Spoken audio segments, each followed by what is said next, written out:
IgEMD. تو اس میں سے جو IgE اینٹی باڈیز ہے یہ آپ کا MCQ ہے. یہ کیا کرتی ہیں جا کے ماسٹ سیلس کے اوپر لگ جاتی ہیں, اس الرجن کو پکڑ کے ماسٹ سیلس کے اوپر لگ جاتی ہیں. تو ماسٹ سیلس کہتے ہیں کہ IgE کوئی نہ کوئی الرجن لے کے آیا ہے, تو اب میں نے اپنے کچھ میڈیٹرز ریلیز کرنے ہیں. تو ماسٹ سیلز ایکٹیویٹ ہو جاتے ہیں اور اپنے اندر سے گرینیولز نکالتے ہیں. جو گرینیولز نکلتے ہیں تو ان میں کون کون سے ہیں میڈیٹرز, ہسٹامین, لیوکوٹرینز, پروسٹاگلینڈنز اینڈ سائٹوکینس. ٹھیک ہے, پروسٹاگلینڈنز, لیوکوٹرینز اینڈ ہسٹامین یہ سارے کیا کرواتے ہیں, یہ سارے اب کیا کروائیں گے, برونکو کنسٹرکشن کروائیں گے, میوکس سیکریشن کروائیں گے, میوکوزل ایڈیما کروائیں گے اور انفلیمیشن کروائیں گے. اور ہمیشہ یاد رکھنا ہے کہ انفلیمیشن ان کے اندر جو ہوتی ہے اس میں ایوزینوفلز جو ہوتے ہیں وہ رچ ہوتے ہیں. تو اب یہ آپ کو سمجھ آ گئی کہ کیا ہوگا. یہاں پہ آپ دیکھ سکتے ہیں کہ ایکچولی کیا ہو رہا ہے, اسموتھ مسل ہائپرٹروفی اور ہائپرپلیزیا.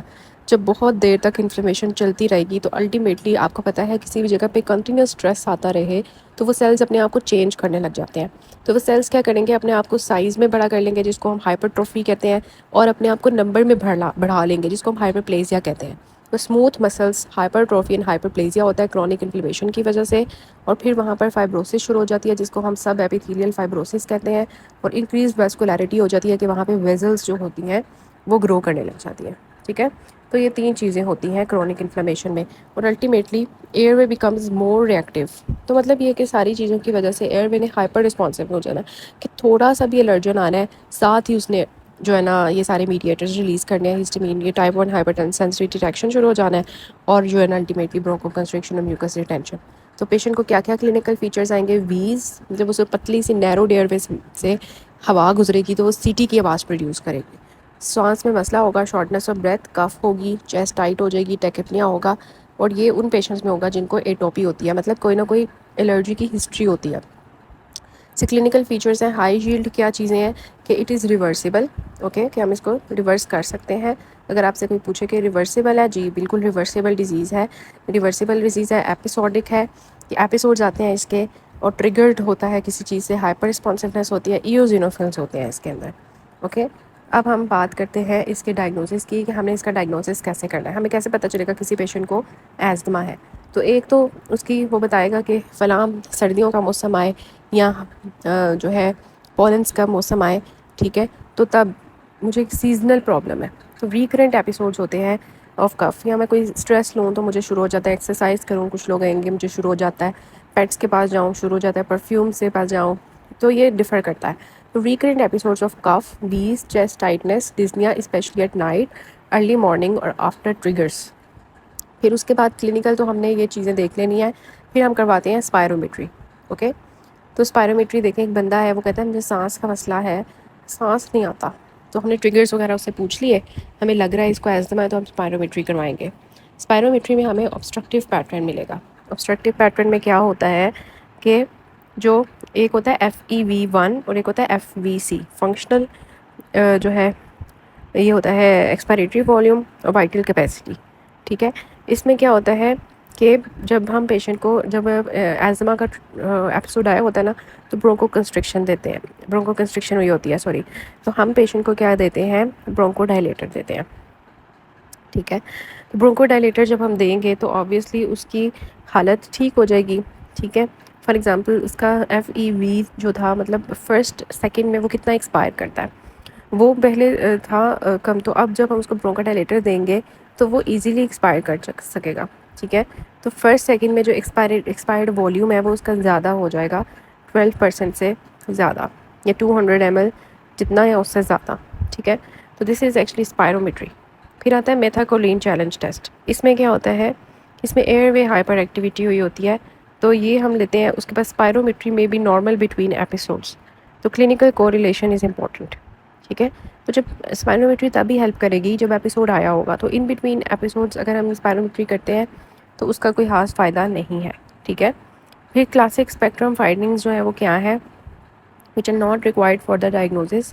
اس کی اگر بات کریں تو اس میں ایک چیز ہے کرش مین اسپائرلس. ٹھیک ہے, اس میں ایکچولی کیا ہوتا ہے کہ ہم سپوٹم کو چیک کرتے ہیں.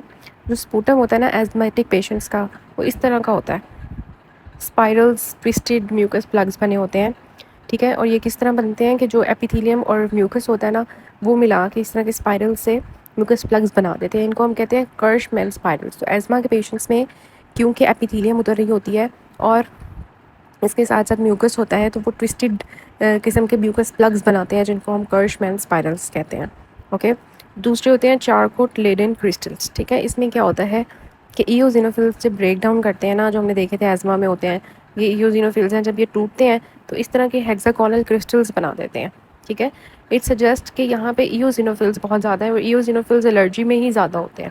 ٹھیک ہے. پھر ایک چیز آ جاتی ہے ایسپرین ایگزیجریٹڈ ریسپریشن ڈیزیز. ٹھیک ہے.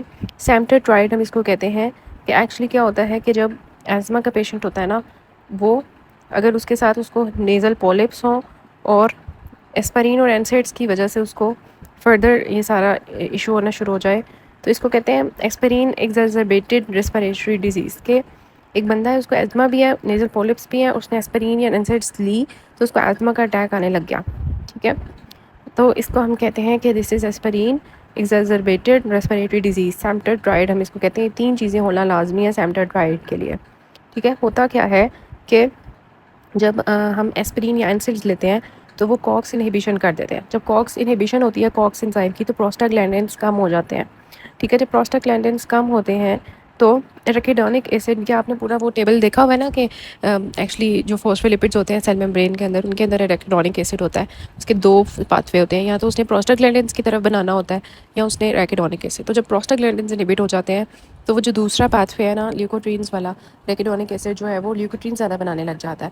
لیوکوٹرینز کیا کرتے ہیں پھر برونکو کنسٹرکشن کرواتے ہیں. اسی وجہ سے ایک پیشنٹ ہے, اس کا نیزل پولپس کی ہسٹری ہے, ایزما کی ایشو ہے, اور اس نے ایسپرین لی یا اس نے اینسائڈز لی, تو انہوں نے کیا کیا, انہوں نے اس کی باڈی میں جا کے کاکس انہیبیشن کروائی جس کی وجہ سے پروسٹاگلینڈنس کم ہو گئے اور جو ایریکیڈونک ایسڈ تھے انہوں نے لیوکوٹرینز بنانے لگے. لیوکوٹرینز نے کیا کیا, برونکو کنسٹرکشن کروائی اور ان کو اٹیک آ گیا ایزما کا.